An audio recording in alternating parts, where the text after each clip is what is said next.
And here we go. Hello everybody, and welcome back to the channel. So, it's just a quick little video, a quick little video, really, just to document a particular little clip. Oh, hold on.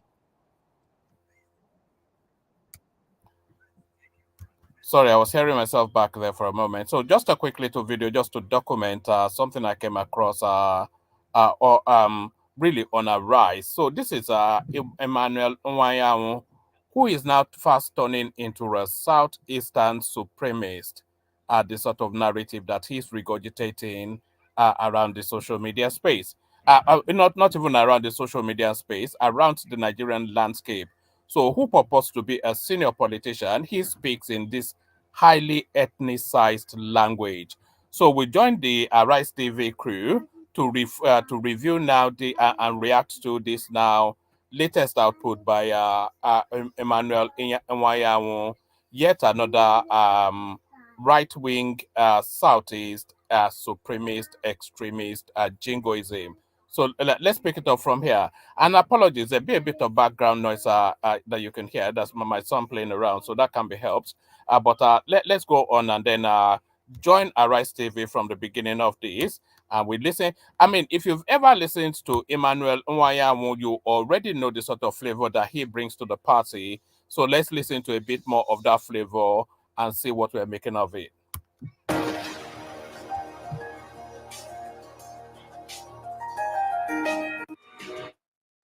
You're welcome back to the morning show here on Arise News. There has been palpable tension in recent times in Lagos over the alleged demolition of property and businesses, mostly owned by residents of the state of Igbo extraction. Marketplaces and other business places around the state, where there are predominantly Igbo businessmen and women, have also reportedly come under one form of hostile intervention by authorities in Lagos under different official guises and pretexts. These unfortunate events have led to untold economic losses on the part of the patrons. Many of those affected. So now already the opening salvo by this presenter, I don't know who this guy, I don't know his name. I know who he is somewhat. I've seen him on telly, but I don't know his name. But his opening salvo already tees up Iwuanyanwu to go now into some sort of ethnic narrative.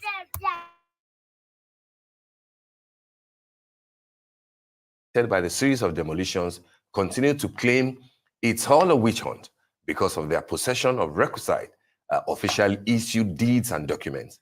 However, agencies of Lagos state government have been less forthcoming on the reasons behind the continued demolitions. Meetings and co have also taken place between different stakeholder groups. So this already is an unfair, because we've addressed this matter already, and Lagos State has addressed this matter already with copious evidence. So the dog whistle that this presenter is sending to Iwuanyanwu is to invite them that thought that southeastern properties are being destroyed in Lagos, but that matter has been dealt with. Illegally built structures built on waterways, leading to the flooding of the entire city. All of that, shanty towns in Oworoshoki, Festac, all over this place, different demographics captured.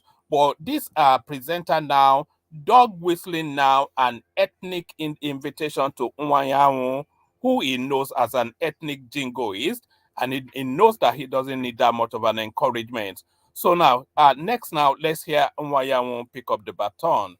So what you're going to hear from Iwuanyanwu, by the way, is a reimagination of Nigeria's history, putting his flowers of southeast plumage onto it, if I can put it that way. Interested in the matter. Joining us now to again have a conversation around this matter is Chief Emmanuel Iwuanyanwu, who's a politician, businessman, and currently President General of Igbo Socio-Cultural and Political Organization, Ohaneze Ndigbo. Great to have you join us on the morning show, sir. Good morning to you indeed. Thank you very much, Steve. I'm glad to be with you. Glad to be with you. Thank you very much. Thank you so much, sir. It's always an honor to have you on the show. Let's talk about. Thank you very much. You're welcome, sir. Let's have your overview of the situation concerning Igbo interests, particularly businesses, structures, homes, etc., in Lagos, given the current wave of demolitions, of notices being served, etc., in Lagos State. I know that you made a lot of visits last year in July, in December. There was even a committee, I believe, that was set up that was meant to kind of serve as an intervention thing to give the whole process a human face.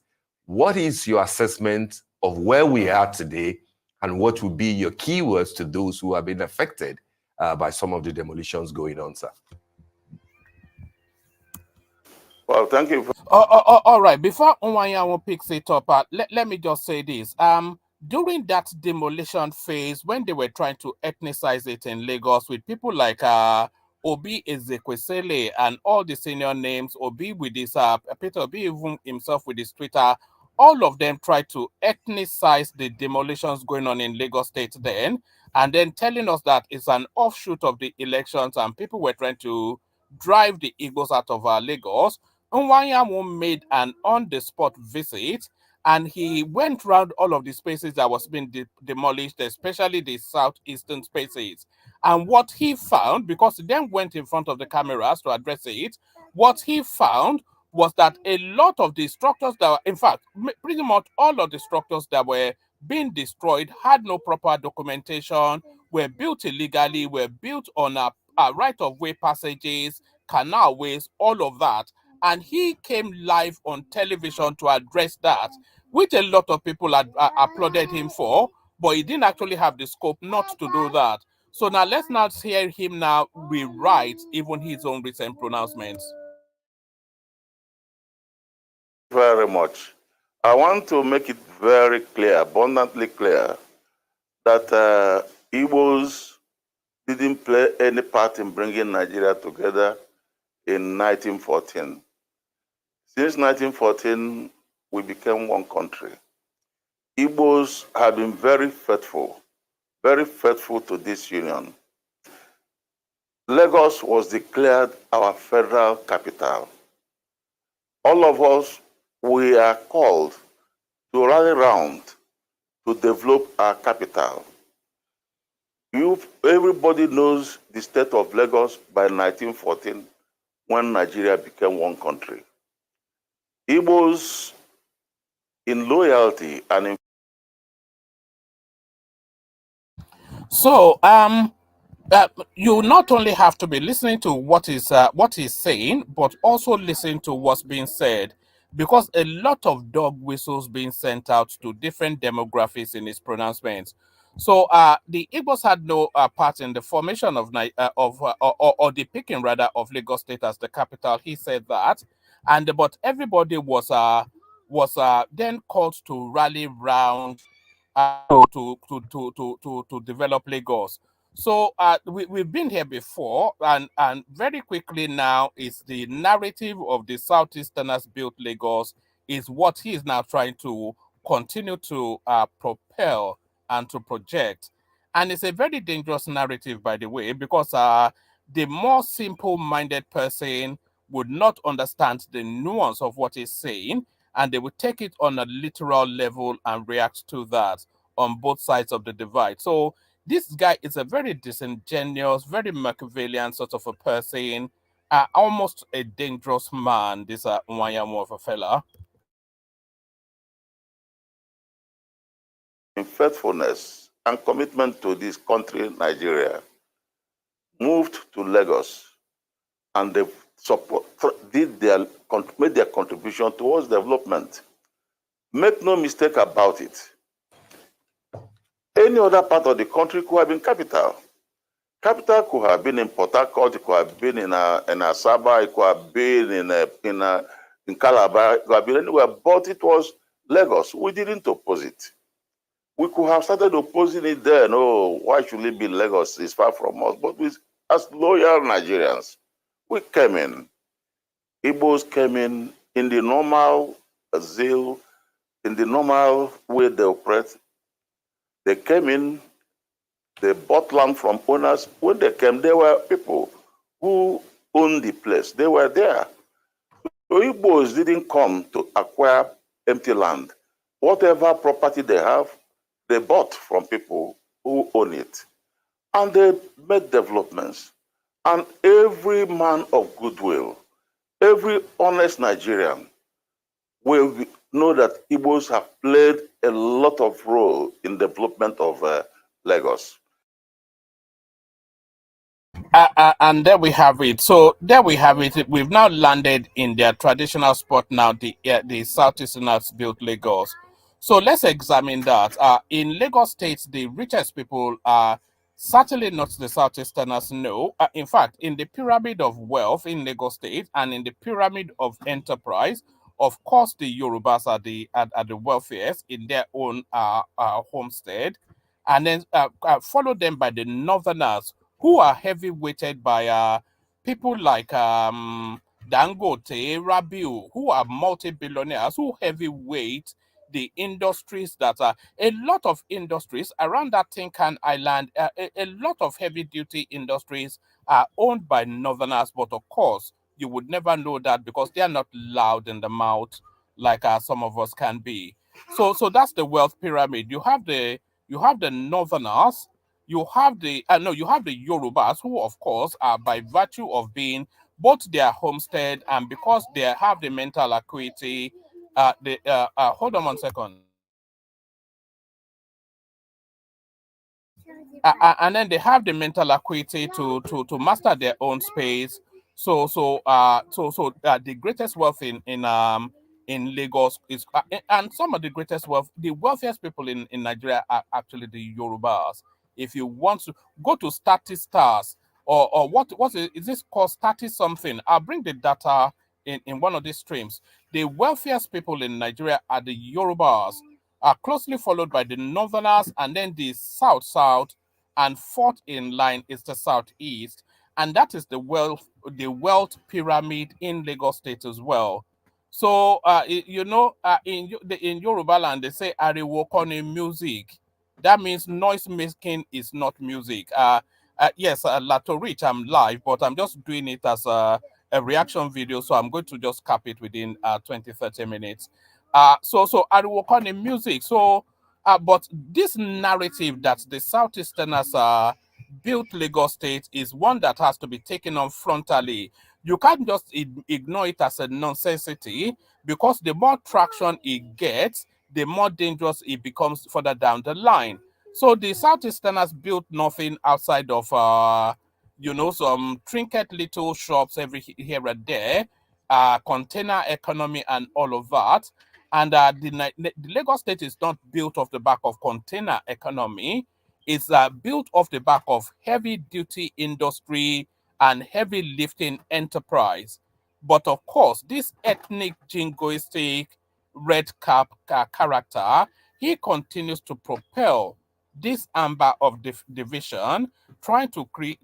Anyway, let's continue to listen on. There is no way you can exclude the role of Igbos. What makes a capital big is not somebody thinking it is my own, it is my own. It's the number of people who come from various places to be there. The greatness of Lagos is measured by how much investment is brought from outside. A lot of Igbo investment have been brought. Okay, let's pause there for a moment and reflect on that. The greatness of Lagos is measured by how much development, how much investment was brought from the outside. That's a total nonsensity. Those are not the metrics of measure. That is not even the parameter of anything. But let's go by his own metrics. Let's go by his own metrics.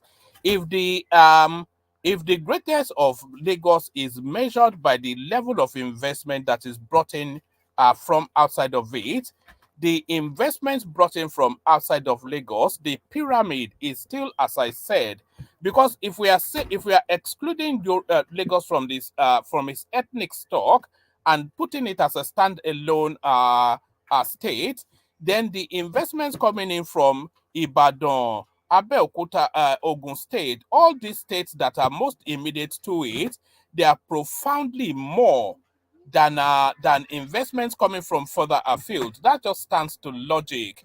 That stands to logic.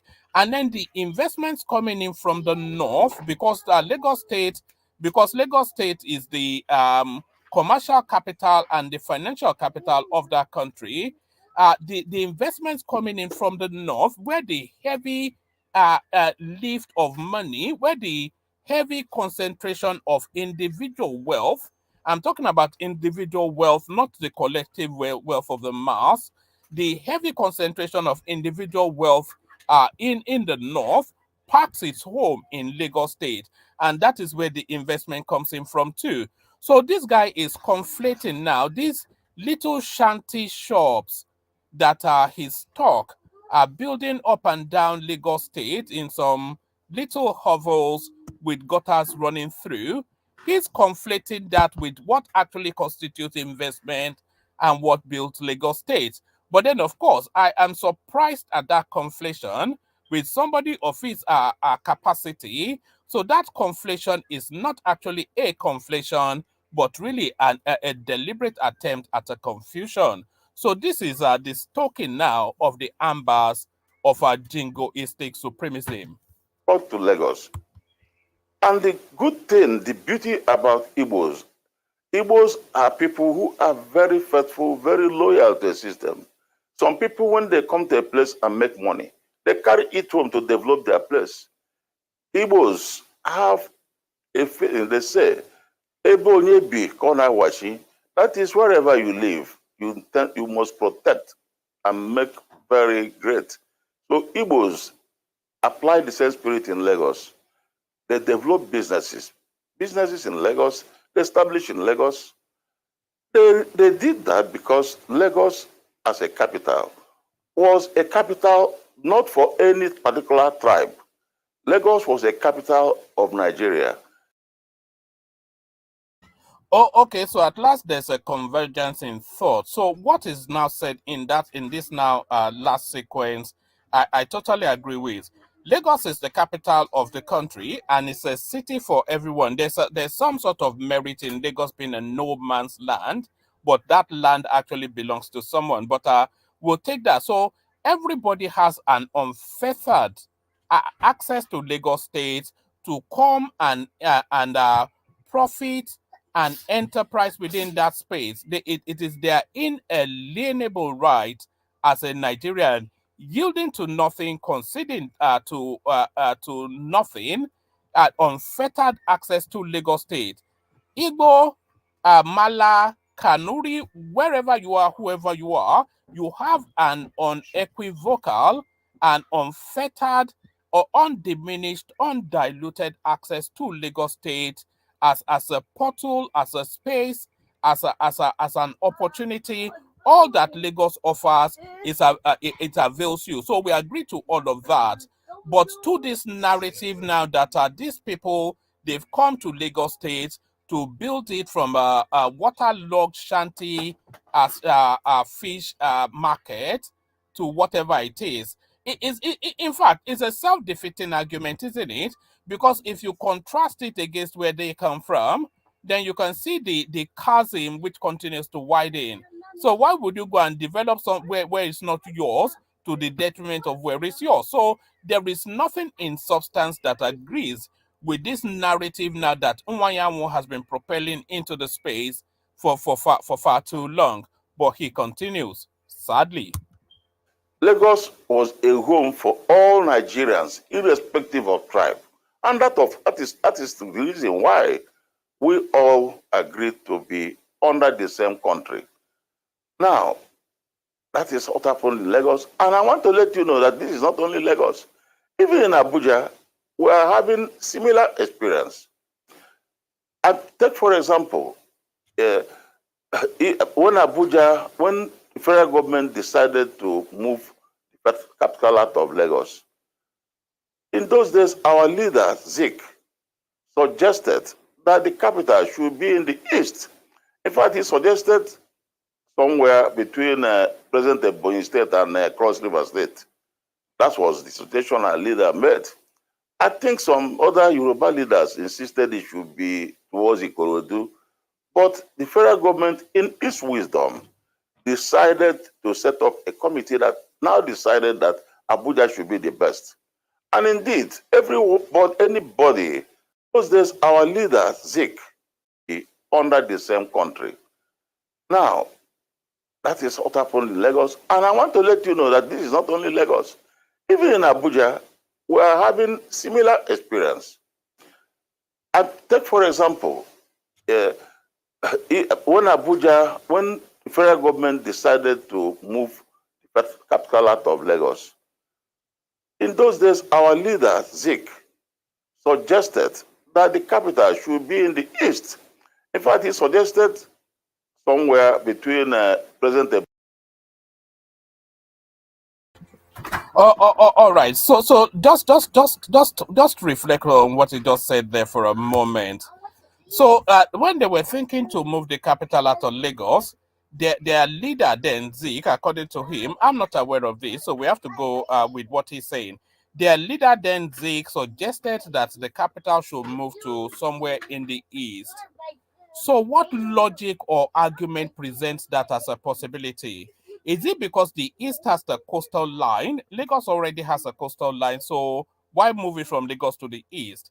Is it that the east has some sort of security fortification that fortifies the east better than Lagos? No, because the reason that they were adducing for moving the capital from Lagos to another space was that Lagos was too coastal and vulnerable to an attack. So the capital city, right on the shores of the Atlantic, that level of exposure are not really suitable. So they were looking for somewhere that is a bit more protected, and that will be to go further into the interland. So anywhere in the east is still vulnerable as much as Lagos State. Bonny State and Cross River State. That was the situation our leader made. I think some other Yoruba leaders insisted it should be towards Ikorodu, but the federal government, in its wisdom, decided to set up a committee that now decided that Abuja should be the best. And indeed, anybody of goodwill, any honest Nigerian will agree that Abuja is a very good place. Abuja is central and has a lot of qualities that make it good. We were told at that time that the very few indigenes who were there will be resettled. And we were told they were resettled with taxpayers' money. We were told that the Abuja, which is going to be a federal capital, will be a home for every Nigerian, irrespective of tribe, irrespective of religion. In the same manner, Igbos moved into Lagos. Igbos moved into Abuja. Igbos, I want you to imagine what Abuja was some years back when it started. Abuja, and see what it is today. All right. Predictably, and we're back there again. Predictably, we're back there again. So similarly to how they built Lagos State, so we're now going to hear the narrative from Iwuanyanwu about how the Southeasterners built Abuja. So maybe after they've done a tour around the country to build everywhere else, maybe they'll make their way back home to actually build their own homestead. So now here, rinse and repeat how they built Abuja. Yes, federal government have made a lot of investment, but federal government cannot develop a capital without individual input. I think anybody of goodwill will know that Igbos have played a lot of part in making Abuja what it is today. What is worrying us as Igbos is that instead of Nigeria to appreciate us, instead of Nigeria to acknowledge this capacity of Igbos, they are making hate statements, some of them saying that, calling us all sorts of names. And that is very embarrassing to us, embarrassing even to our younger ones, to our children. Igbos have played a part since 1914 in building this country. There is no area of human endeavor. Is it education? Is it sports? Is it industry? Is it commerce? Where Igbos have lagged behind, Igbos have shown that they are patriotic Nigerians. Igbos have not taken the money they get from Abuja. Oh, okay, let me pause it there for a moment to just against my instincts agree with yes, there is no equivocation, to borrow Thomas's favorite word, that the contributions of the Southeasterners to the whole totality of the Nigerian experience, there is nothing that diminishes that.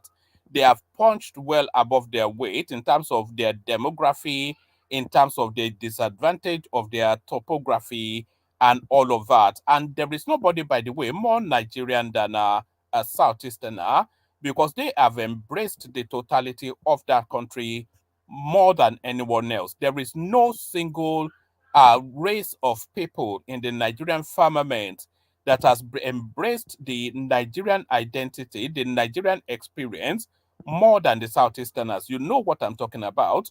And them now going to Abuja to seize the opportunities and to participate in the development of that space is no mean feat. And the greatest landlords, by the way, in Abuja, of course, the Southeasterners, because they were the first movers into that space, recognizing then that this move has been made, let's be first mover. So a lot of that. But then, of course, the highfalutin language now to leapfrog from that landlord thing to now claiming that they developed Abuja is this excesses that rankles people. And the master of the excesses, of course, our red cap man. To go and invest in Igbo land. They still invest the money there. But people are telling us now, why don't you go and invest in your place? But that is not the spirit of an Igbo man as an investor. So I think really that this is a fundamental issue. We want Nigerians to help us to. Oh, okay.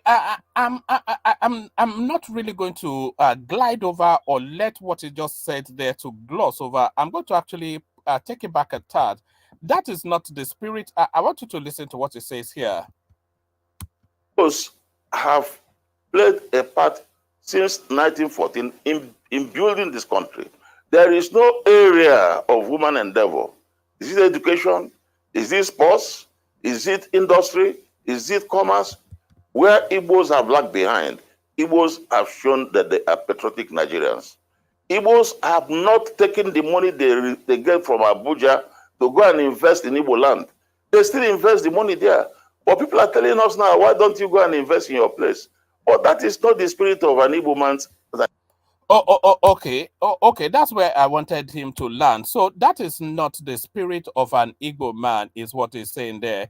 So that is not the spirit of an Igbo man. You have to understand what he's saying there. What he's saying essentially is that rather than take the monies that they are making from whatever investment that they are making all over the country, Lagos, Abuja, and everywhere else in between, rather than take it to their region to try and build up their region, they simply reinvest that money to continue to grow it. Because, of course, the money that they take out of whatever profit they're making in Lagos, Abuja, etc., if they take it to their region to try and do some sort of development there, then that effectively becomes dead money. So that is my understanding of what he said, and I'm not sure that there's an understanding that goes that much more beyond that. So that is a flawed argument right there, and that is somewhat, and I won't say unpatriotic, but that is it's almost a self-loathing argument.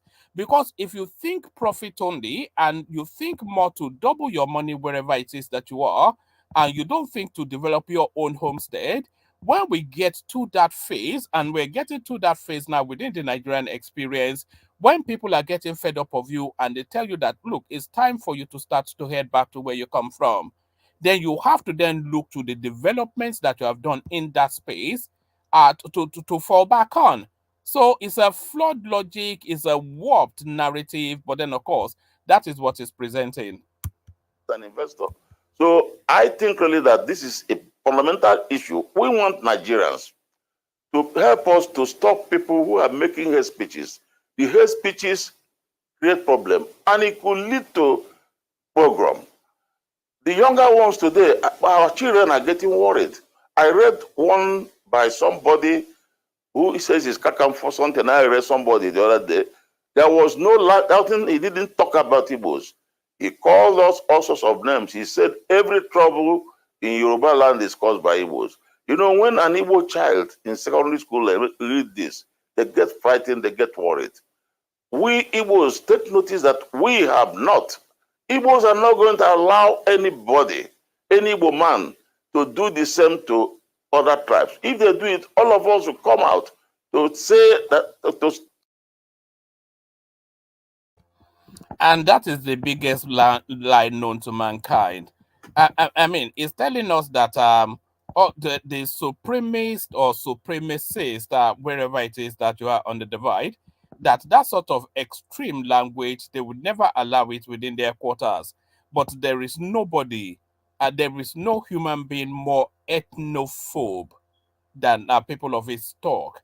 These are people of the tribe. These are tribal people. So I'm not quite sure what it means by that. Why does he even say it? Because everybody knows to the contrary. We all know what that Stoke is like. So I'm not quite sure why he would even say something like that. To stop them. So we're appealing to the federal government. We're appealing to the other tribes to tell their people to stop all these black hate speeches against Igbos. It affects our children, it affects our people, and we get worried about it because we think we're doing our best for the country. Not really so much a hate anything against the Southeasterners. You know, in the greater scheme of things, the Southeasterner is not really anything of anything. They're not a threat to anything that of significance to anyone. They're not a threat to taking over and seizing the lands of the Southwesterners, nor are they a threat to taking over and seizing the lands of the Northerners. So they're not a threat to anybody there. They're not a threat to seizing the enterprise of anyone. They're not a threat there. So they're not a threat to have a dominance and preeminence over anyone. They're not a threat there. So they don't really present any significant enough of a threat in any of the parameters, in any of the areas of life that matter for them to really be a figure of loathing. So nobody really loathes the Southeasterners. So all this narrative of Igbophobia that they're trying to, it's somewhat like attention seeking, really, screeching and squealing. Look at me. Why are you looking at me? Look at me. Why are you? Is that sort of juvenile sort of thing, So they don't present, they don't portend danger to anything of any significance to anyone. What just rankles people a little bit is exactly what their lead person is doing here, just constituting a nuisance to time and space, trying to rewrite history, trying to be some sort of supremacist, or when the base of that supremacism doesn't even exist. So it's just the noise making, just quieting it down a bit, and people will let you carry on with your business. People are too busy to really give their attention, but you caught their attention. Look at the Lagos State narrative. They brought down shanty towns in Oworonshoki. They did that in Ilupeju. They did that in Mile 2. But the moment they did that in some sort of little quarter where the Southeasterners occupy in Festac, the whole country went agog and aflame with narratives of Igbophobia. So what phobia? Because Oworonshoki, of course, predominantly Yoruba with a little bit of the Northerners there. A lot of it just brought down the shanty towns, the illegal structures, and all of that. So who was being prejudiced against there? Or in Mile 2, which is a lot of Northerners and a few Yorubas, etc. So who is being prejudiced there? So it's just this vacuous noise that just rankles people. So there is no basis for any phobia against the Southeasterners other than just this noise that they are saying that people are phobic against them. There's no basis for it because they portend no threat to anything of any significance, to any of the ethnic stockings or the multi races within the Nigerian space. And of course, you know, because of this now, it has extended. It's not even stopping in hate speech. We are denied of positions. I mean, well, Igbos know that we are denied of positions. Now, specifically to demolitions in Lagos, I have come into it. I discovered that, you see, Igbos are not people who come to any place. Igbos obey the laws of the land. Chief Iwuanyanwu, if I Igbos can come in obey here. in Lagos, for example. Chief Iwuanyanwu, just Yes. because we have, we've moved on to, we're now talking about these demolitions. As you answer, please, there have been claims of possessing legally issued deeds and documents by those affected by these demolitions. I would like to know what your perspective is on the discrepancy between these claims and the actions of Lagos state authorities that say that they actually don't have these deeds. And given the accusations of hostility and what some would call witch hunting surrounding these demolitions, I would like to know what steps you believe should be taken to continue to ensure. All right. So whatever ombudsman is responsible for broadcasting in Nigeria, their attention should be drawn to what this lady just did there. If there was ever a leading question leading towards narratives of division, that is it right there. So what she's essentially asking is, do they hate you a little, do they hate you a lot, or do they hate you so much? And these are the reasons. Did you hear that question? That she's claiming, even Iwuanyanwu, maybe I have to, I didn't really even want to make this a long session, but maybe I'll have to go and look for the clip of when Iwuanyanwu actually went on an investigation of the demolitions in Lagos State and came out on camera to tell us that most of the people, if not all of the people who were being demolished, they had no proper legal documentation, and they were building illegal structures. But this lady now inviting him to reverse that position. Unbelievable stuff. In fact, frightening stuff. Not just unbelievable, frightening stuff. For justice and fairness for those that have already been affected. Okay, thank you very much. I'll go straight to the point. The point is that it is not fair for the Igbos, it's not fair for Nigeria, for anybody in this country to come at this time when we are passing through tribulation, through crisis in our economy, to stop a businessman from means of livelihood. So I think that every government.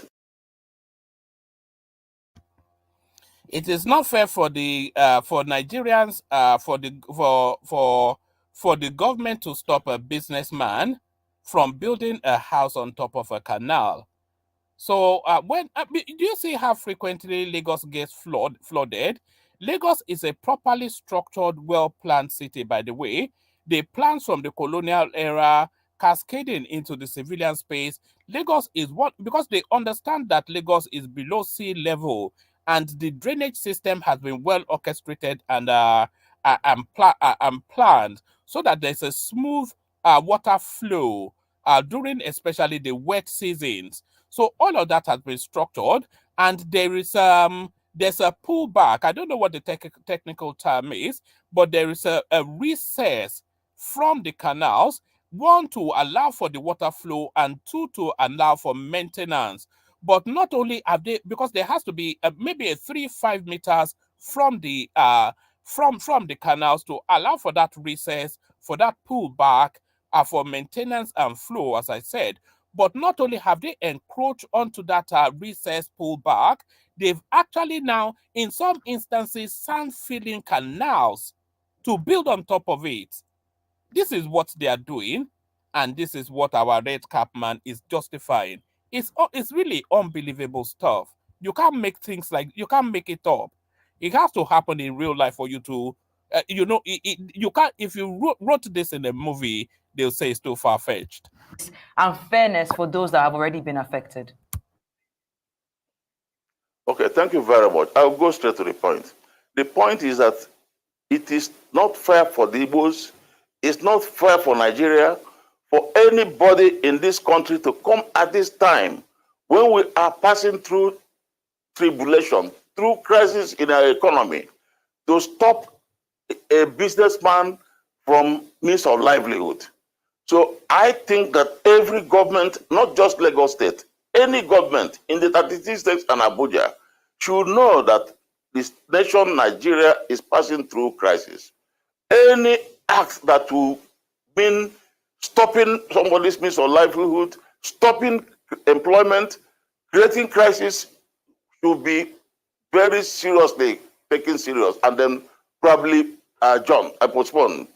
Now, in Lagos, we have discovered that the most of the people bought this land many years ago from the natives. They developed roads there, they built houses there, and then they are living there. Now, later, the government want to acquire those places. There is nothing wrong with that. As far as we are concerned, government has got a right to acquire land, to make sure that one, proper notice is given, not when you just give 5 days notice. A person who is living in a house, you say you should back away. Proper notice will be given. Estate value should be. All right, let's pause it there for a moment. So it's just unbelievable stuff. So he's saying now that the Southeasterners, they went in, bought this land from the natives, as they call them. I'm not quite sure who the natives are. I think the codification of the Southeastern language was done by Ajayi Crowder. We have the document when he documented their language. So I'm not quite sure who he means by the natives. But he's saying that they went in, bought this land from the natives, and went on to proceed to build. So if they bought this land, and then they said subsequently the government came in then to acquire the land. I'm not quite sure what it is. There's somewhat of a fuzziness. There's a fogginess in that narrative that doesn't somewhat cohere. But let's go with what he said. So they bought this land all those yonks ago from the natives, as he calls them. So if they have held onto those properties for as long as they have done, why were they not able to perfect the titles of those properties in the course of the time period that they've had ownership? So that's just the simple logic to go through. Because if they've perfected the title, of course, and to perfect the title, you have to document and register it properly with the government. So if those properties were with perfected titles, documented and registered by the government cannot bring them down. Otherwise, they will pay through the nose in compensation. But this is the fuzzy narrative presented by our gentleman in the red cap. We listen on. Should go and value the development, and proper compensation should be paid. So we are demanding the following. One, that government should stop demolition because there is crisis in this country, crisis in the economy, crisis on employment. We talk of all this kidnapping and all these problems. This part of the problem is unemployment, economic system, and this is. All right, it gets even more ridiculous. So, a valuation of the property should be done, and then compensation should be made. So, reverse that totally, and then that's more likely what should happen. Reverse that totally, and that's more likely what should happen. The invoice of that demolition should be passed on to the people whose properties were demolished, because they built illegal structures, and the state now having to demolish it at taxpayers' expense. So the reverse of what the gentleman is saying is actually what are they compensating for? They are compensating for an act that is against the law. this is what is inviting, that they should come and compensate people that built illegal structures, blocking waterways, making the city, going against the structured plans of the city, are building out of purpose for, because there are designations for different spaces within the state to serve particular purposes. There are designations, and by the way, you'll notice that Computer Village in Ikeja is being brought down because that space was designated for residential use, not for commercial use. So all of these things, they would have found out all of these things had they bothered to properly document their intent for whatever they were acquiring with the state. And the state could have guided them that, no, you cannot buy that land for reasons of recess from the canal. You cannot build that sort of structure there for reasons of the designation. So if they had bothered to designate, to legitimize the enterprise of building, then they would not come.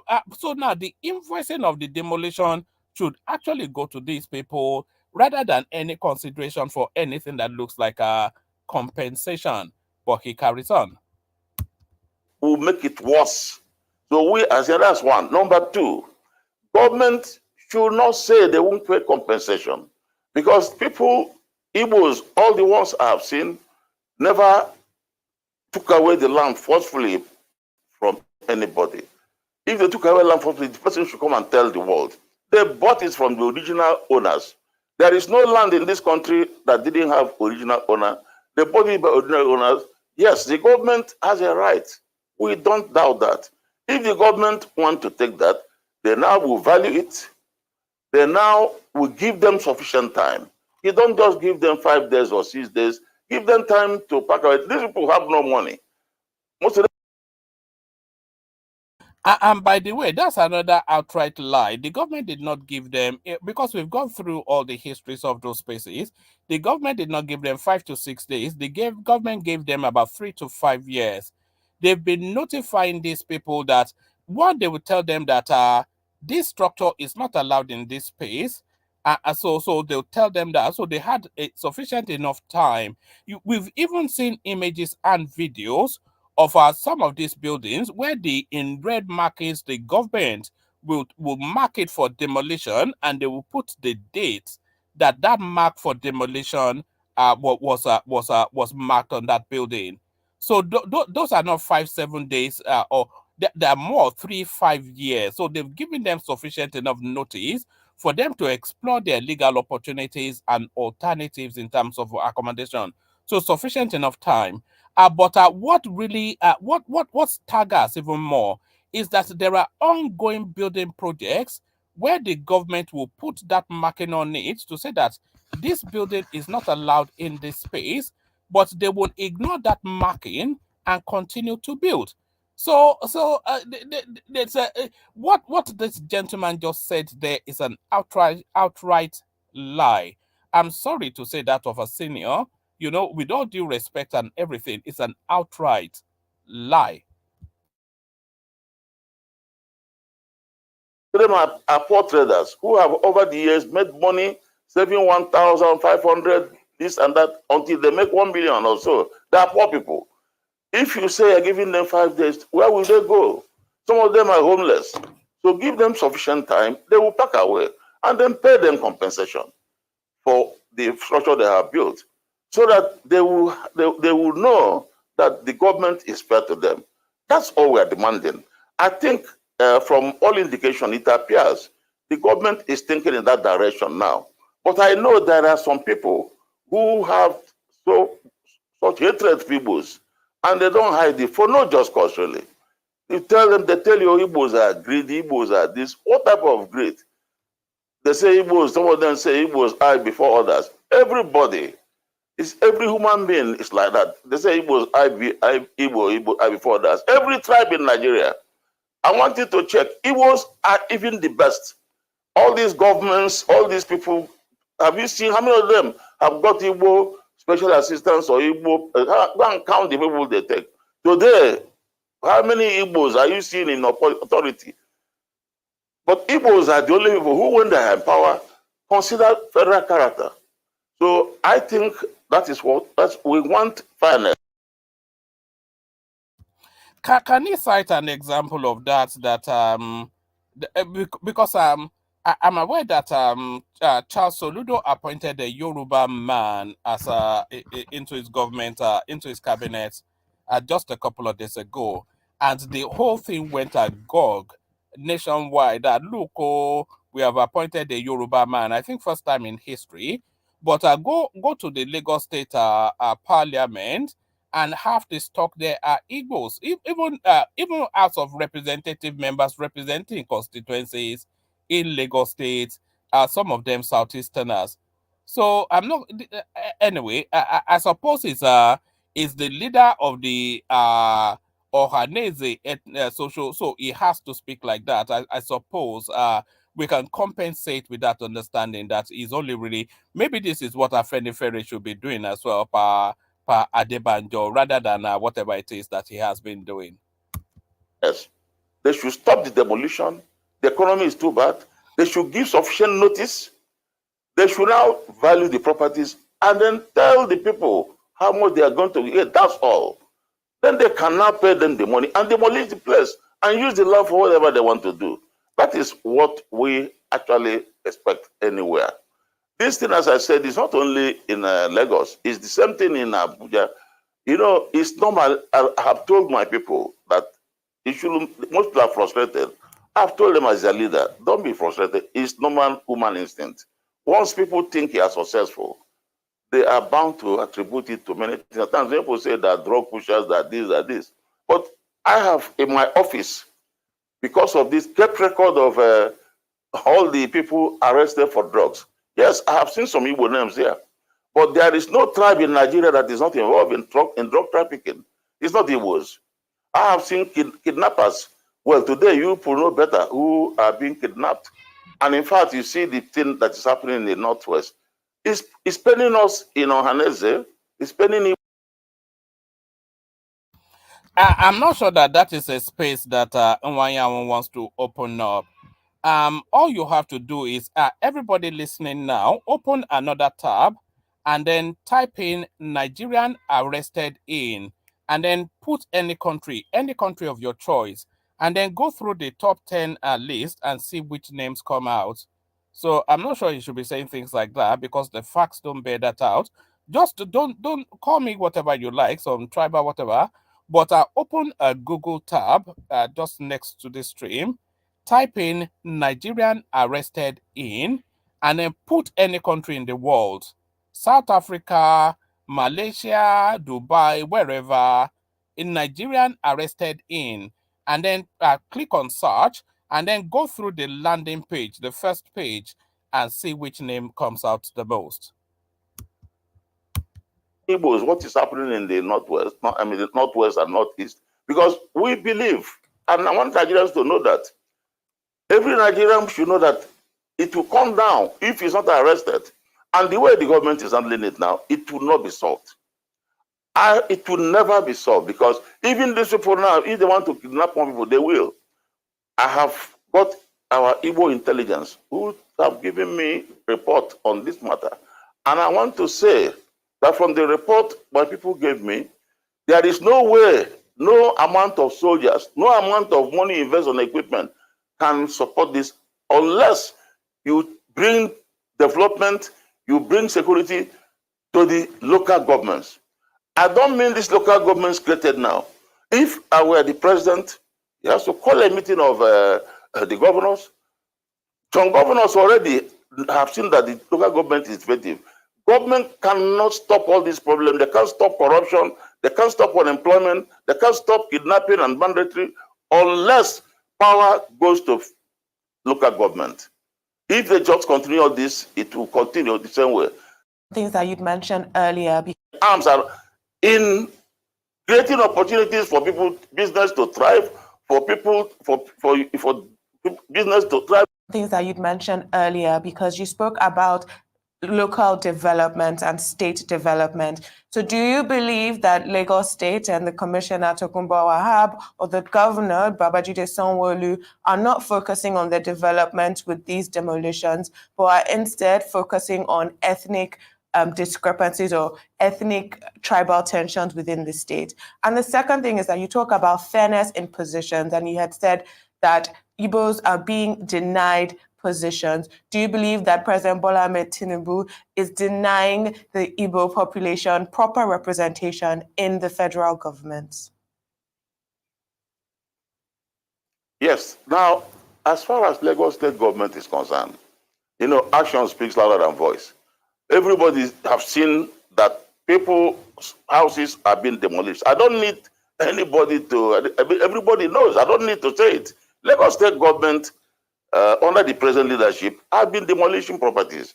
I think they have seen, in the recent report, I think they have seen them stop. But what we are saying, so leaders of the country, leaders of states, Lagos state, should tell them that there is hardship. Whether you like it or not, if they stop a trader, because we read the thing, people are saying Igbos have occupied everywhere, Igbo traders. Some of them say wherever Igbo traders are there, they will be demolished. And they're making good the boast. People have boasted they're going to demolish all stores, and they are making good the boast by demolition. And we see it.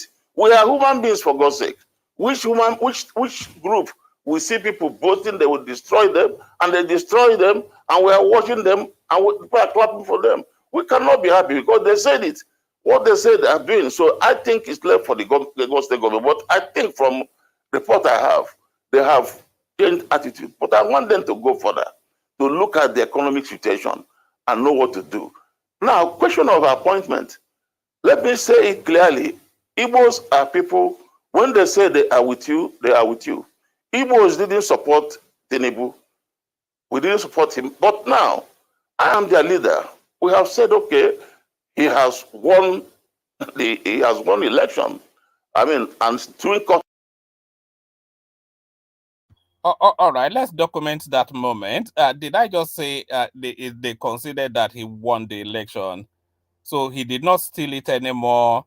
He's not an illegal president, but is that the now stance of the Southeast, or is this man, is it the Ayo Adebanjo of the Southeast speaking out of tune with the rest of the clan? I found it. Anything, people now who are fighting Tinubu, they are fighting to destabilize. I think they will destabilize Nigeria. Anybody who is supporting Nigeria will rally around the government to make sure the government is a success. I don't see anybody talking of impeachment. It doesn't make any sense. It will cause confusion. I don't see anybody talking of military government. It will not help. Igbos, we are business people, entrepreneurs. We want peace. We want a stable government. That is why when there was the demonstrations, Igbos decided we are not going to participate. We want to support Tinubu. Whatever, he's a human being. He must have made some mistakes. We are going to help him to rectify it if he will listen to us. If he listens to us, fine.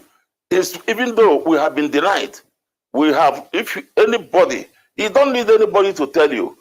Igbos have been a major player in this country from independence. Our forebears helped to fight independence. We recognize our position. Well, you see all the appointments, you see everything done. I mean, we look at it, it's clear that we are not having a fair deal, but we are not bothered. All right, let's pause it there for a moment and just examine what is said. Let's have a look at Tinubu's cabinet, see what a fair deal is. So that's Tinubu, the president, right there. So this is Tinubu's cabinet. So Tinubu, Shatima, and then George Akume. So he's an Igbo man, George Akume. So that's one already. And then we go on and on. And then where is the next one? Yes, we have Yemsen Wike. He's an Igbo man. And we keep on going. We have Betta Edu. She's an Igbo woman. We have Doris Anite. She's an Igbo. So that's 5 now. We have Uche Naji. So that's 6. we have Nikuruka Onye, so that's 7. We have Eperipe Epo, so that's 8. We have John Enna, so that's 9. Who else do we have? We have Uji Kennedy, so that's 10. We have Dave Umahi, that's 11. So out of the however many members of cabinet Tinubu, we have 11 from the southeast, but apparently they are underrepresented. But there it is. Let's carry on. I have resolved. I'm the leader now. My decision now is to develop a place. We have decided, fortunately for us, we have a very strong diaspora group, and we have decided that we have tired of begging for light, begging for water, begging for seaport. We now want to use our power. All we want is a federal government to give us the power. That's why we're saying restructure. When we restructure, even if we are not president, we will now develop our place. If we develop industrial place, our young people will be employed. Most of the problem we have today is unemployment, is poverty. And I am determined to lay the foundation of a new Igbo land where young people will get jobs, where poverty will be eradicated, where development will. So I agree with that mission statement, by the way. And by the way, I don't really object to a lot of the things that this guy is saying, Chief Emmanuel Iwuanyanwu. I don't really object to anything that he's saying because that is the job description of his position. Is there to prejudice towards his own side, advantage his own side, get as much of the national benefit towards his own side, push the agenda of his own people and propel his own people to as high within the Nigerian space as possible. So exactly is the president of Ohanaeze Ndigbo.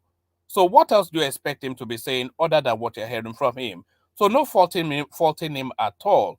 But you want to contrast that with the leadership of Yoruba land, like people like Adebanjo, and then you see how to do it and how not to do it. But let's start bringing it to a close and then we start to wrap it up. Will take place. We have no intention of withdrawing our investment in other areas. We don't, even though people are chasing us out. No, we are patriotic Nigerians. Let me tell you, if Igbos withdraw from some states today in Nigeria, those states were going to collapse. There are some states in Nigeria today like which where states, Igbos investment, Igbo trader, Igbo businessmen. Well, I mean, I don't want to talk without getting the facts, but I know many states, because.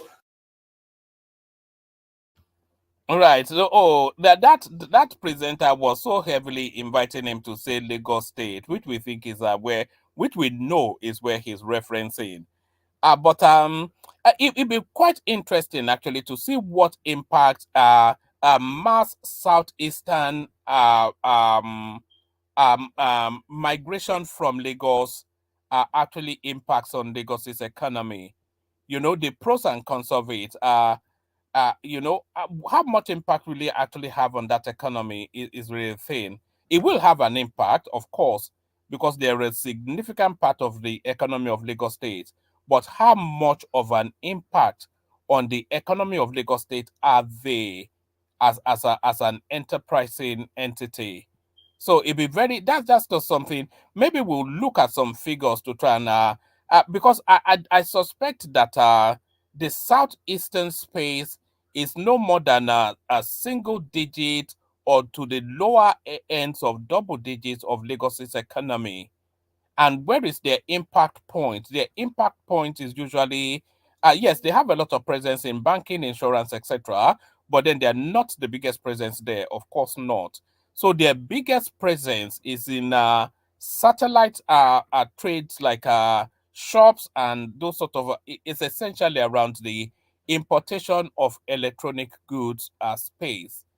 That is the main hub of the Southeast enterprise within Lagos State, at least the visuals of it. So if they left a mass, how much of a gap would that leave?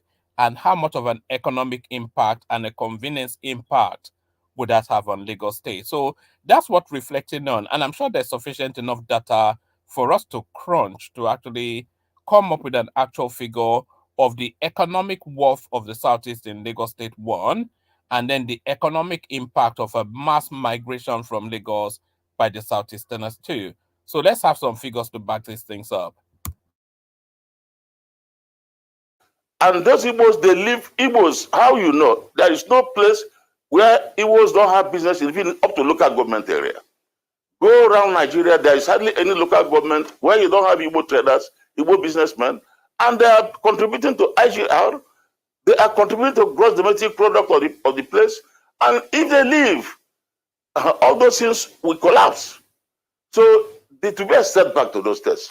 So all right, as sir. patriotic Nigerians, Yes, sir. we have. If you allow me, sir, just very quickly. Well, we have told them yes. they must stay. Okay, that's good to know. So that because it's one country, is one people, and we, you know, it is better to preach unity. But very quickly, sir, I'd like to ask you, before the elections, leading towards the elections last year, Ohanaeze Ndigbo had a kind of a pact with Afenifere that led to the coinage of Ohanifere. And I'm wondering if that is still intact. Just very briefly, was that meant to prosecute the election, or can something better, given what you have told us about how you now want the Igbos to develop, you know, on their own? Can that pact with Afenifere, you know, the Ohanifere strategy, can that be extended, you know, beyond politics, so that we can see unity and better development? It's an interesting concept. I've never heard that phraseology before, by the way, so I'm coming across it for the first time. It's an interesting concept, Ohanifere, which is the convergence, the coming together of the Southeast and the Southwest. But it's an interesting concept, but what is the workability of that? You know, because who subordinates to whom? Because it can never really be a meeting of equals, because these are two alpha ethnic groupings, these two alpha race of people. So the idea of Ohanifere, even I'm already objecting to that. Even in the phraseology in my mind, I'm already triggered that why is it Ohanifere and not Feni or Ohanaeze or Afeni Ohanaeze? So why so that narrative? I wonder if I'm already calling to question the ethnic stock of this presenter here, who is saying Ohanifere. So that coming together of the Southeast and the Southwest, an interesting concept and something that can create magic. But who takes preeminence? Who takes the lead? You know, because yes, I don't see a Yoruba person subordinating himself to anyone, and I cannot imagine an Igbo man subordinating himself to anyone. But somebody has to subordinate in any relationship. So an interesting concept, but how does it work? Between the Igbos and the Yorubas, for example. Very quickly, sir. Yes, I can tell you positive yes, because I am the leader of Igbos, so I can tell you Igbos are faithful to that union, not just the one with Afeni, but Igbos are faithful to union of the South. I want to tell you that today, Igbos are part of union of the South, which I think will make for a one united Nigeria. South, Southeast, and Southwest have come together, and the Middle Belt have joined us. And we expect also to get the other parts of the country. When other parts of the country, if all of us come together, we'll be talking one language. So when we talk about restructuring, when we talk about all of us, we say the same language. As I have said, Igbos today, we have made it very clear that we are going to do everything to support this government. We expect this government too to look to our problems. We have said to the government that Nnamdi Kanu's detention is a problem for us. Because many youths are, because of this, causing trouble, creating problem, and even criminals have joined them. They say because Nnamdi Kanu is unjustly detained. And that is made worse by the fact that a bank of proper jurisdiction here have released them. Many other people in other parts, from other tribes, who are young people charged with such have been released. Nnamdi Kanu is the only person. I expect that if he was now trying to support Tinubu and helping, Tinubu should also help us. Because the only insurgents we may have criminality, which is everywhere, is this idea that Nnamdi Kanu is detained. And every Monday, people are not allowed to go to work. And you know the type of security we have today, which is centered at Abuja, they cannot handle the thing. That is why we want the security to be centered to local governments. I expect that in view of what is happening today, Tinubu should call a meeting of all the governors. Every state now should have known the structure. They should now form new centers. But the local government should be state. It's only the state that should be able. Allocation of money should not be given to local government, should be given to the states. States should get more money so that they can power the local government. Once every local government have got security, manned by indigenous of that local government, they will see all these people passing. They will arrest them. But as we are doing, all these things we are doing, if you like put the whole money we have in the country, you can never. You continue blaming the security. What can they do? It's not possible because the structure is very defective. That is the point. So for us, we believe in this unity. We believe in unity of the whole country. Yes, sir. At the moment, we have a unity of North, South, South, Southwest, and Middle Belt. That unity manifested in the last election result. You could see in the last election result, we supported P2B, and of course he went into a party that was not much known in the past, but they did well. But you see, we are still faithful to that unity. We are faithful. We are, apart from, we know some people continue talking about it. I know that all Yoruba people, the Yoruba leaders are with us.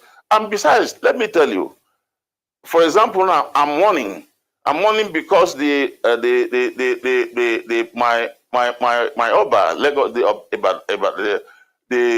Olubada of Ibadan died. Yes, Olubada of Ibadan is dead. I'm the Balogu of Ibadan land. I'm the person. So I'm from there. One of my best daughters is married to an Ibadan strong family, and he has 4 children, 2 boys and 2 girls. So I have my people there. How can I just, every Igbo family, there is hardly any Igbo family that haven't got one of their children, either the daughter or the son, marrying in Yoruba land. We have gone too far. Don't go that far. I'm not quite sure that yes, I'm not sure that the Southeasterners marry Yoruba women, no, but I know that the Southwesterners they delight in fact they delight in marrying from the Southeast. That's just it. Every Yoruba man aspires to an Igbo wife. So there is that. In fact, there's a lot that joins us together than actually divides us, because I'm not aware that there's a single family that is not split along the that is not actually not split, but brought together really with a good complement of Igbo wives in that family, especially in Yoruba land. But I'm not aware though that the Southeastern men marry Yoruba women. I may be wrong. And he has 4 children, 2 boys and 2 girls. So I have my people there. How can I just, every Igbo family, there is hardly any Igbo family that haven't got one of their children, either the daughter or the son, marrying in Yoruba land. We have gone too far. We have reached a point where nobody can say we should go. So these people who are shouting Igbo should go from Lagos, I think you see, people, Yoruba should warn them and call them to order. Because you see, it is not possible. When people have reached the point we have reached, to tell them to go, we cannot go. And my people are not going. I have told them they won't go anywhere. because the properties they bought belong to them. Yes. And the federal government, Lagos is a capital of federal government and it belongs to all Nigerians. Abuja is capital of federal government, belongs to all of us. Somebody came to me and was talking about Wike. Oh, that Wike, that they say Wike is why he should not be a governor, I mean minister, because he's an Igbo man. Well, I told them, listen, that Abuja. Oh, all right. So that's there for so that's for your benefit, Solomon. So I told you that Wike was an Igbo man. You maybe you are too young to know, but you've heard the leader of the Southeast now telling us that Wike indeed is an Igbo man, of course. An Ikwere man is an Igbo man. Somebody came to me and was talking about Wike. Oh, that Wike, that they say Wike is why he should not be a governor, I mean minister, because he's an Igbo man. Well, I told them, listen, that Abuja, Wike is an Igbo son. And I, as the president general of Ohaneze Igbo, I will defend him. Ohaneze will defend Wike. Wike has a right. Of course, Ohaneze Ndigbo will defend Iwike because he comes under. It's just like Afenifere saying they will defend me. Of course, they will defend me. I'm an Oyo man, and Afenifere, at least Afenifere on paper, is meant to champion the interest of the Yoruba people. So Ohaneze Ndigbo is there to champion the interest of the Igbos. And Yemsen Wike, a full-blood Igbo man from Ekwere, very much so he falls within their parameter. So I'm not even sure. Is him saying that he would defend the right of somebody from Imo? Of course he would.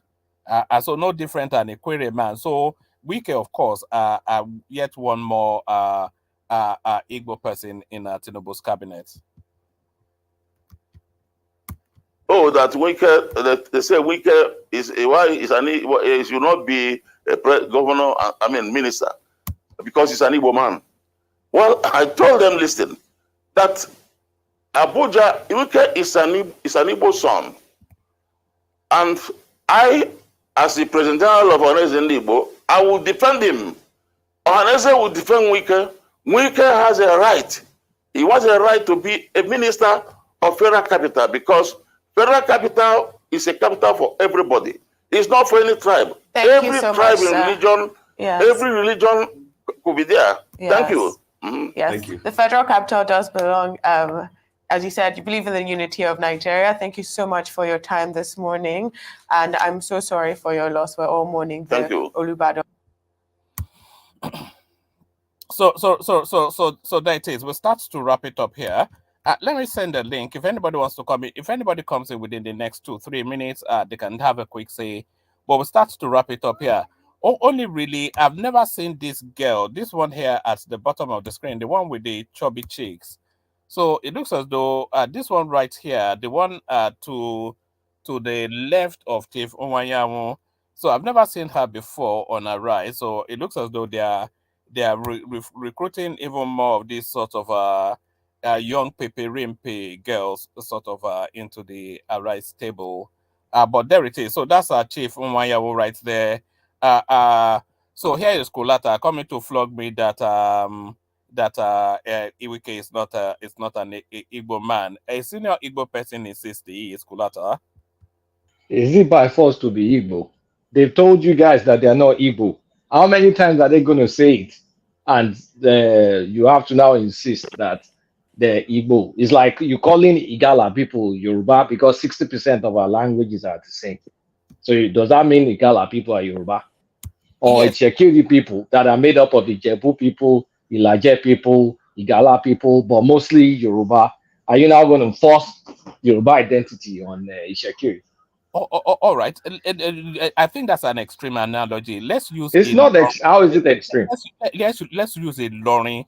If an Ilori man tells you he's not a Yoruba man, are you by just from his pronouncement going to you know that the palace of their laughing was actually in Ilori before he moved to. No, it wasn't. It wasn't Ilorin. It What wasn't. was It was. It was north of Ilorin to yes, the yes, west, but it within that wasn't Ilorin. geographical space. So can you imagine somebody from that stock claiming If that is it's Fulani, okay. I had a friend.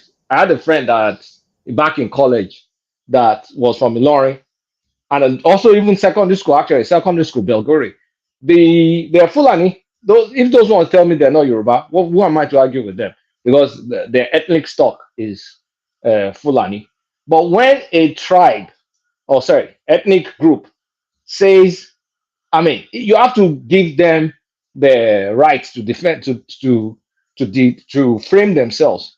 When they tell you that I mean, from the historicity that originally they're not Igbos, because many people do not realize one thing: the background of the people that are in the southeast, they come from different places, right? Anambra is different. A lot of them have Benin stock in them. Northern Anambra is different. A lot of it is an Igala. Same thing with Northern Enugu. When you go to the Ebonyi side, you are now getting to Benue. And when you go to the Abia side, you're getting to the Efik Ibibio people. They're mixed.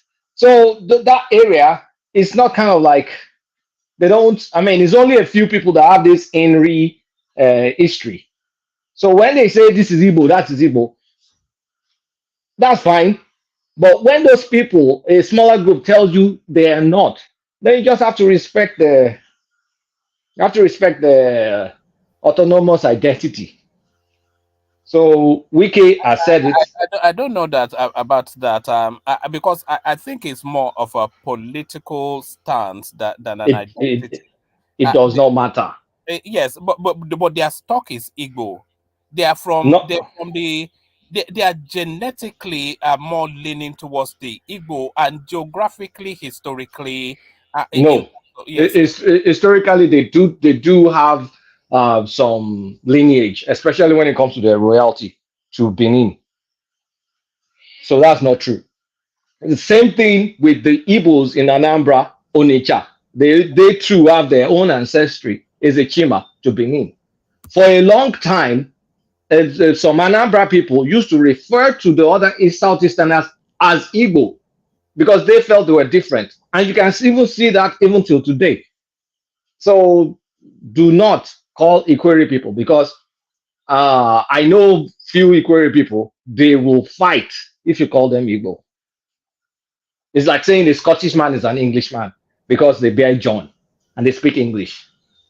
Can you call a Scot? Can you call a Scot English Yeah, or a Welsh?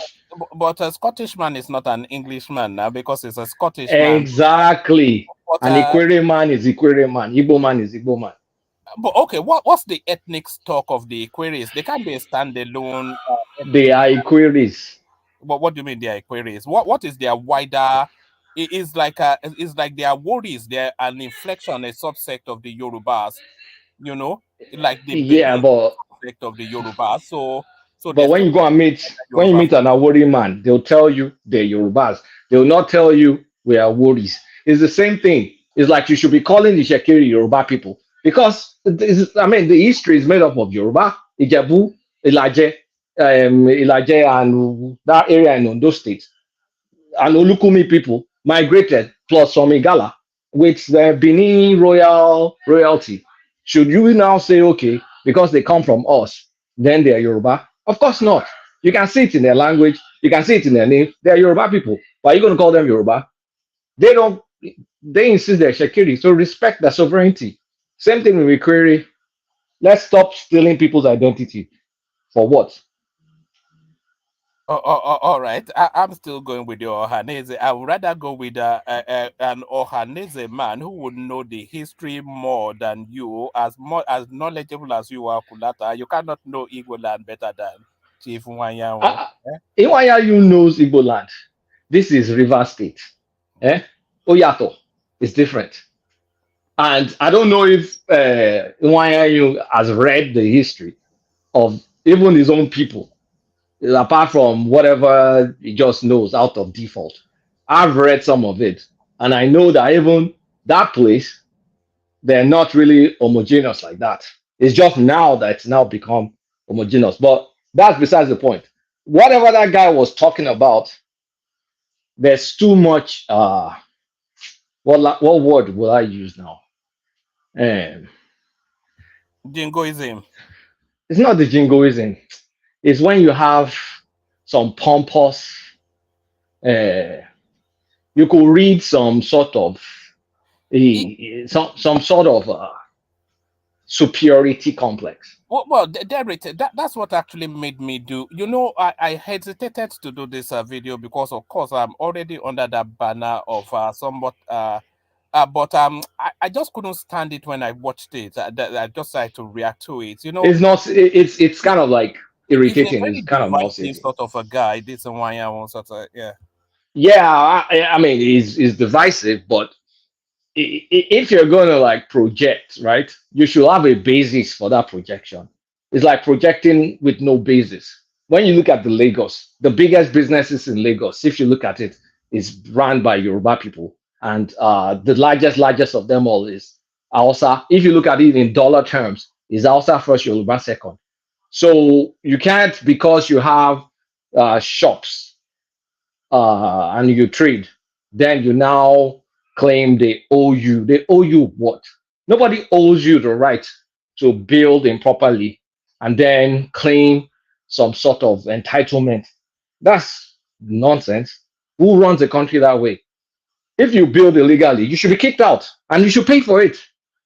So This narrative that if the Southeasterners pull out of Lagos, Lagos will collapse. It's a nonsense. So let's agree on that. But if they do pull out of Lagos, it will impact the Lagos economy. No doubt about that. But to what degree is really we don't yet have, or I don't have to hand the crunched numbers to identify just what percentage of impact. You know, what impact would it have if they decided en masse to pull out of Lagos? like any population pulling out of a place, there will be some economic impact on impact till they get back to the alternative equilibrium. But you could also even question that, because in 1993, we had something similar when Abiola's mandate got pulled. People ran back to the southeast. What happened in Lagos? Nothing. Nothing. So, like, I get his role in terms of like being the ethnic champion, but it's not that big of a deal, one man. It's not that big of a deal. It's not, I mean, when you even talk about the fact that you can even bring Chinese people to bring their own product, because all this product that is sold is just made in China stuff. People bring it in, they use all sorts of ways of buying them, like, legitimizing some monies that needs to be legitimized, bring it in. Are you aware of that narrative? I didn't know you knew that. I knew, of course, I know. If you are inferring what I think you are inferring, I did not actually know that you knew that. Me, feedback by any sorrow. Yes, owó tí bí owó ti bẹ̀rẹ̀ gbogbo South Africa káàkiri Yeah. wọ́n fi gbẹ́rù wọlé. Okay, yes. Of course, now, of course, I didn't know you knew. It's to claim the money. It's not. It's been happening for a while. It's not. It's nothing new. But when you say to replace those products, you can bring. I mean, those products can be replaced. It's just so he shouldn't really overplay his hands. That's what I'm going to say. Because I just don't like. It's divisive. The guy is very divisive, and it's irritating. Just be making those kind of nonsense statements. On what basis? On what basis? Because when you like look at all the big businesses, look at the dollar earnings, look at the tax base, the data is not there to back all this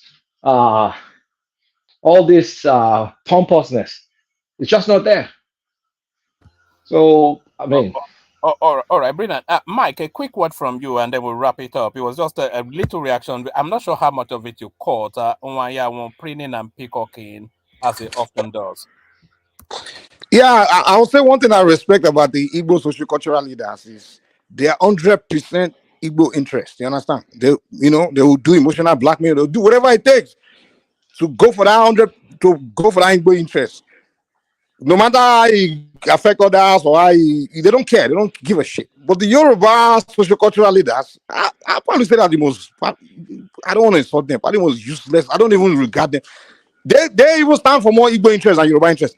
Those guys don't come out to even organize anything Yoruba to even or go out there to speak on behalf. They don't stand for Yoruba interest. That's an unfortunate thing, but I say that's what I respect about them. They're out there 100% for their own. Why can't others do the same? Everybody's stand for your own shit, especially the Yorubas. It's like almost like since I don't know, I've never seen Yoruba leadership that really go out there to discuss the interests of the Yoruba people. As just all the advantages we have with the landmass, with the territory, with the sea and everything. They've never come out to do that.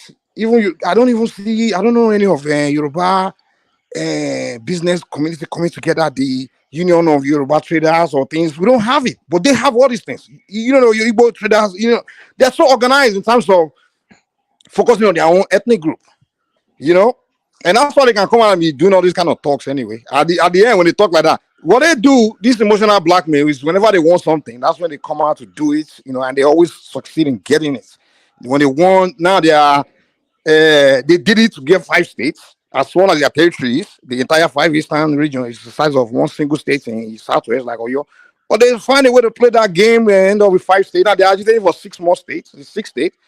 Now they play the same game to get Ojukwu returned back to Nigeria after the guy sacrificed 3 million human beings. I don't know how you pardon that kind of human being and still made him the leader of the Southeast. Now they are playing the same emotional blackmail to get American release, and they're still going to continue hating you regardless. You can play all those games, they'll still hate your ass. They'll still continue. The hatred is not going anywhere. It's been like that from the beginning of the creation of Nigeria. They are born to hate Yoruba people. That's just a fact. So you Yorubas wasting your time. Even that's a bit. They are not born to hate Yoruba people. Bro, Iwuanyanwu was saying, there's no family in the Southeast that does not have a good complement of Yoruba in-laws. Move to the Southeast now. My uncle that went there, I was a police there. I was trying to start. The guy told me how to frustrate the hell out of them, man. Dude, that space, they just don't. You are not. Yorubas are not. Yeah, they don't but like your you. uncle's experience does not represent the total. No. How many Yorubas that will tell you that? Hey, we went to the Southeast or we are around Igbos and they really accommodate us. They don't. I know people who used to do business there. He said they made a lot of money. Yeah, that's why he's agitating for welfare all over the place. You're a successful businessman, be talking about welfare 24/7. Come on now. See, with the Ikwere Igbo thing, what I see is when it's convenient, they will call those people Igbos. When it's not convenient, they will tell them they are not Igbos. When it's time for Biafran politics, it's when they will call those people Igbo. When it's time for Nigerian politics, those people are not Igbos. Before, I used to categorize all those people, even the Delta people, I used to call them more Igbo. The first people that told me they were not Igbo were actual Igbo people. They was like, no, those people are not Igbos. They're really forced to tell you that. But when it comes to the Biafran conversation, they say, they are all Igbos. They will even call Ishekiri Igbo, Yoruba Igbo, all of them. When it comes to Biafran politics, that's the game. Question I will ask you is this: when they are doing the World Igbo Congress, how many times do they invite Ikore there, or anybody from outside of that 5 eastern states? They don't regard them. So when it's convenient, when they play that game, that's what I'm saying. It's just the very manipulative culture that they practice. Like they just play games, and unfortunately, all these Yorubas fall for it. A lot of you guys fall for it. The one now sees from Yorubas coming, they should listen and they can't hear because Anes has been playing that stupid game. We release Kanu now, you get the same results. You say when you release Ojuko is the one that breed Kanu. The next generation of Igbos to hate Yorubas. Kanu will come out now. You go and breed the next generation of Igbos. Of course, when it comes out, being in Supreme Leader in the Southeast now, you go there and everything it says goes. You start writing books, twisting things. You guys, I don't know. I don't care. They do what they do, but my only problem is my own people. Yoruba people are just so foolish that you can't think for yourself. You focus more on the other people complaining, trying to appease and trying to pander. I don't know why you guys always trying to prove to people that you're homoloabi. You see, but You always want to convince other people that you're Omoluabi, trying to they find out people that don't like your ass, man. Human nature, you don't like me, I shouldn't have to like you back. What the heck, man? If people don't like you, goddamn, fuck, you don't have to. I'm not saying you need to hate them, but don't be pandering to them now. All right. Thank you, Mike. So Mike, it was only really meant to be like a 1 hour reaction to this clip. We'll have our evening session later. So thank you, everyone. Kenny came through at the super chat. You see, this guy Kenny is actually a big artist, music guy. Maybe I'll speak to him off screen to see if he wants to come and speak about his life in the entertainment industry. So that's Kenny Almighty. I think his genre is Fuji or is it Juju music? We'll find out soon enough. But thank you, everyone. Agree, disagree, react to it in the comment section. We'll see you in the later session. But here I say.